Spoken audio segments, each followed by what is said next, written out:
नमस्कार दोस्तों, हमारे YouTube channel Guruji from school में आपका हार्दिक स्वागत है। हम क्लास 10th के सामाजिक विज्ञान विषय का प्रथम चैप्टर स्वर्णिम भारत प्रारंभ से 1206 ईस्वी तक के बारे में अध्ययन कर रहे हैं और इस वीडियो में हम बात करने वाले हैं चालुक्य वंश के बारे में। तो आइए वीडियो शुरू करते हैं। चालुक्य वंश, जैसा कि आप इस मैप में आप देख पा रहे हैं, यहाँ पे ये जो कलर है, यहाँ पर चालुक्यों का शासन हुआ करता था। तो लगभग 550 ईस्वी से 757 ईस्वी तक चालुक्य जो शासक है उन्होंने शासन किया, लेकिन 642 से 655 ईस्वी तक इन्होंने शासन नहीं किया। क्योंकि जैसे अपन ने पल्लव वंश पढ़ा था उस समय भी हमने बात की थी कि जो नरसिंह वर्मन जो प्रथम है उसने क्या किया था, जो पुलकेशिन द्वितीय है उसको पराजित करके अपना अधिकार कर लिया था। वो जो पीरियड है उस समय वहां पे चालुक्य वंश नहीं था, तो उसको छोड़कर बाकी समय यहाँ पे क्या रहा, चालुक्यों का शासन रहा। अब बात करें पुलकेशिन शासकों की, तो उसमें बात करेंगे हम पुलकेशिन प्रथम की, जिसने 535 से 556 ईस्वी में तक शासन किया था और इसने एक अश्वमेध का वर्णन भी इसका मिलता है। उसके बाद में पुलकेशिन द्वितीय जो शासक हैं उसके बारे में हम बात करें तो ये चौथे चालुक्य शासक हैं और ये सबसे प्रतापी शासक भी हुए हैं। इनके राज्य विस्तार की यदि बात करें तो उत्तर में नर्मदा नदी से लेकर दक्षिण में जो कावेरी नदी है वहां तक पुलकेशिन द्वितीय का साम्राज्य विस्तार था। और 642 ईस्वी में क्या किया था, पल्लव जो नरेश नरसिंह वर्मा है उन्होंने इस पुलकेशिन द्वितीय को क्या कर दिया, पराजित कर दिया था। उसके बाद में शासक इसी के पुत्र विक्रमादित्य प्रथम, जिन्होंने क्या किया था, चालुक्य शक्ति को पुनः प्रतिष्ठित किया था अपने नाना की सहायता से। जो हम पिछले वीडियो में भी हम पल्लव जब वंश के बारे में पढ़ रहे थे उस समय भी हमने बात की थी। नेक्स्ट शासक की बात करें तो उसके बाद तैल द्वितीय यहाँ पे शासक बनते हैं और अपने जो पुस्तक में लिख रखा है वो लिख रखा है कि विक्रमादित्य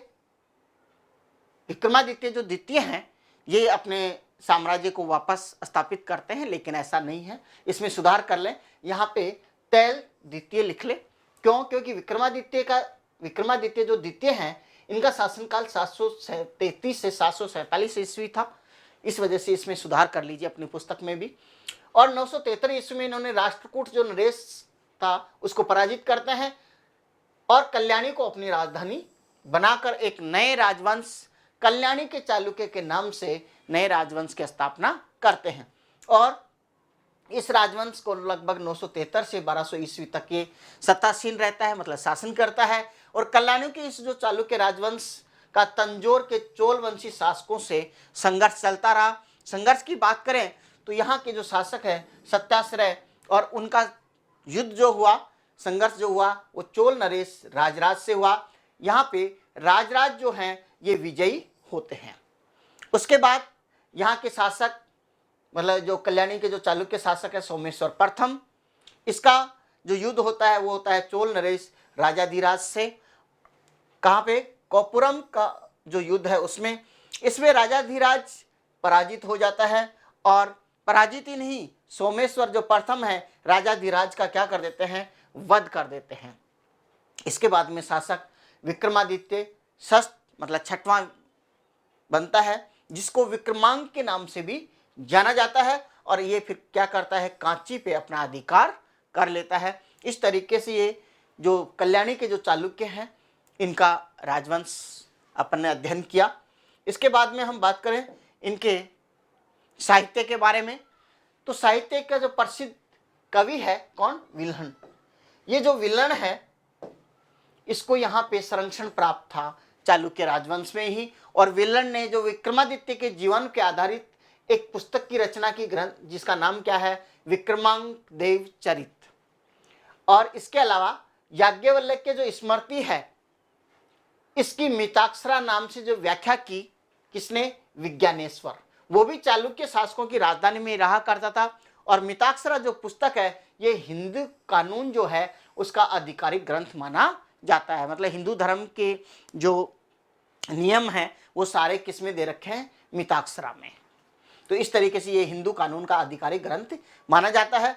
और इन चालुक्य जो कल्याणी के जो चालुक्य हैं, इनके धर्म की बात करें तो वातापी और कल्याणी के चालुक्य शासक क्या थे, हिंदू होने के साथ साथ वो बौद्ध और जैन धर्म को भी प्रश्रय देते थे, मतलब उसका भी बिल्कुल सम्मान करते थे।